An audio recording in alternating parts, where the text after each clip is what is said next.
Hi everybody, I'm Jack and this is Raw Tropical Living. Thanks for joining me today. Today is market day in my world, so I'm in a very good mood today. Got some incredible mangoes. Just about an hour ago had an amazing fruit bowl, and Saturdays are like Christmas Day every week for me, so I get like 52 of them. Anyhow, we're going to talk about fruit and blood sugar today. And don't worry, we're not going to get too sciencey with it. I just wanted to kind of like give a rudimentary explanation of it. Now, you guys know me and the science. And I should explain when I say that. I hope you don't, when I talk about the science sometime, I'm not discounting it. I'm not some dumb hick that doesn't believe in science, doesn't see the relevance of science. I'm just not that great at explaining it. After 30 plus years of drinking, I killed a lot of brain cells, and my hard drive doesn't have a lot of space on it. Here's how I do things. I'm not a dumb guy. I understand scientific principles. I understand explanations, but I just can't keep it. I can't put it on this hard drive and keep it up there. When I'm reading and studying and looking through any information on this lifestyle, I read a bunch of different viewpoints, ones that don't agree, and I choose. And then once I've made a choice based on what's in front of me, I don't need to keep it up there so I can just regurgitate it at any time. But having people ask me questions and doing a channel, the better grasp of explaining some of that science stuff, the more technical stuff, the better. But like I say, just as a disclaimer, just an introduction, just the principles. Definitely go check out people that really know what they're talking about. I mean, I'm going back and banging, through the basics. I mean, I'm always about the ABCs of this lifestyle. Funny story, and I'm going to actually read a couple of excerpts from there. Almost 4.5 years into this raw vegan thing, and I just bought 80-10-10 last week. And I've been reading that. And before I'd been reading that, I was reading on certain subjects like this. And I've just been, trying to pick up a little bit more understanding of the sugar thing, the blood sugar thing, and how it's affected by the fruit we eat and the foods we eat. So don't try to crucify me and get real detailed because I'm not Mr. Science. But basically, sugar, glucose fuels every cell of our body. That's what our body runs on. As I was getting ready to talk about this, I just did a couple of Google searches, and I wanted to go and see some of the information on sites that aren't about raw veganism or on the plant-based lifestyle.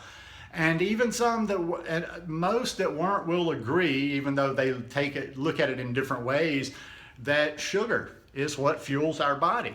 And a lot of the people that will tell you that you shouldn't be eating so much fruit, a lot of times I want to hear what their thinking is about it, and it's just one of these, well, you just shouldn't. It's sugar. You're not supposed to do that. That's what doctors have told us. That's what experts have told us. That's what people have told us, that this fruit is going to give you high blood sugar. And it does and it doesn't. It's part of the equation. But the real culprit in this equation is fat. It's really simple. High blood sugar is more a product of a high fat diet than it is the amount of sugar in the bloodstream. I'm going to play with this. Our labs are really cheap down here. I would like to, when I get to another area, or I should do like a blood sugar test when I'm in Hako this next week. Maybe, we'll see. Because it's easy to get lab work done down here. But I've never checked mine, but if you don't do the high fat, the sugar is all fine. In the absence of excess fat, even high glycemic fruit moves easily in and out of your bloodstream. That's what it is. The sugar goes in and out of your bloodstream. It's very fast. It's very rapid. It's like, you're absorbing that sugar almost immediately. And it gets into your bloodstream almost immediately, very quickly. But then it goes out just as quick as it came in if it's not being blocked by a lot of fat in your blood. And I made a couple of notes here, just little different things. I was reading, where was I reading this one in 80-10-10 or somewhere else? And it was talking about the importance of eating your fruit whole because the fiber's in there. And I do agree with that to an extent, but if we go back to the fact that the high blood sugar is all about the fat, then even fruit juice would not necessarily be the culprit without the fiber in it. Having said that, over the course of almost 4.5 years, I've gone different directions. I do drink juice. Mostly now, if I drink juice, it's orange juice, and it's not terribly regular. I wouldn't say that juice is a regular part of my diet whatsoever. I mean, I had a green juice about a week and a half ago. Haven't had one since. I had 32 ounces of orange juice at the market this morning, but I don't have access to orange juice every day. And I had kind of gotten out of the juice thing even before I moved to this new situation. But so yes, that's true. It's always better to take our fruit in the whole form. But still, if you're not high on the fat, and not doing it too often, juice I don't think is going to be that big of a problem for you. And you know, one of the things too is a lot of the raw foodists, that's what's interesting here too, is a lot of the raw foodists will rail against the ones that eat fruit, us that eat fruit a lot. No, you're not supposed to do that, and they'll have all their ideas. And a lot of these raw foodists, if you really look at what they say they're eating and their recipes and this and that and blah blah blah, they're getting more percentage of fat in their diet than people that are eating the standard American diet. Okay, maybe they're not taking in animal fats, but still they're taking in more fat, and that fat is what is clogging up the bloodstream. It's not the sugar. It's not the sugar. Now I'm being a little simplistic here. Like I say, I would say, you know, read or watch video online from an 80-10-10 explanation of it. Brenda Davis talks about that. Dr. Greger talks about it. Any of the experts can explain it a lot better than me. I'm just kind of trying to touch on it because people will ask that sometimes. Listen, one thing you Google. Use that search function and play around with those words. You know, I find so much stuff for myself. I don't have the patience to ask somebody a question and wait for an answer to return to me. I just like, you know, you go to the search on Google and you do various combinations of words and you find it. I'm going to read you just a couple little things I had highlighted from 80-10-10 that I liked.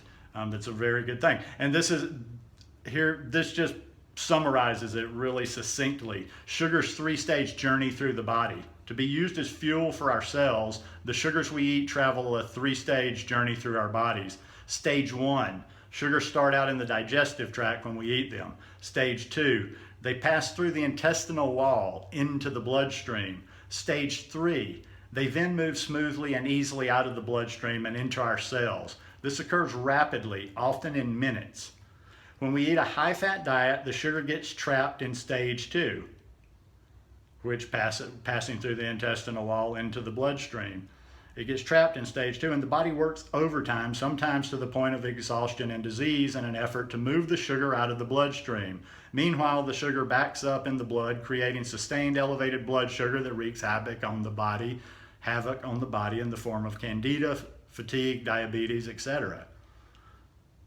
And one last little thing I wanted to throw in here too, that people sometimes think it's all about combining at the same time. Pay attention to this.